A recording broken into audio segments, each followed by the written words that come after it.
I'm Stuart Pimm. I'm the Doris Professor of Conservation Ecology at Duke University.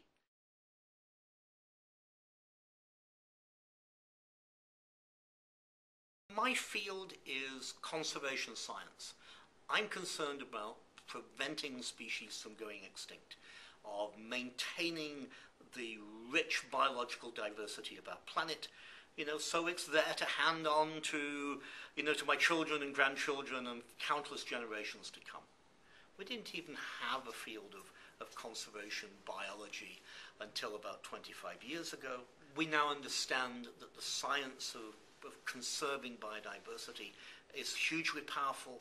It can make a huge difference to how we act as good stewards for the planet.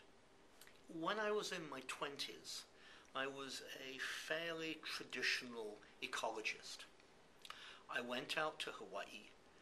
I went out there to work on a variety of birds and found that some of them were extinct and some of them were nearly so.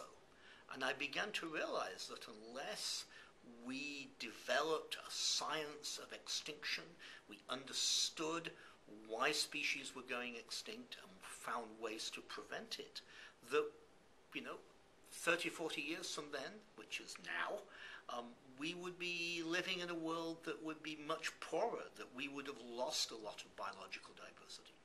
And so that's what motivated me, a sense that being a scientist is not enough. You have to do something useful with that science. This prize will be hugely helpful in allowing me to do the creative, high-risk things that are difficult to get research grants for, but yet in the long term are the very things that allow you to tackle new and exciting ideas. The Tyler Prize for Environmental Achievement is going to enable my research group and me look for what works, what doesn't, what we need to do more of, what we need to do perhaps less of.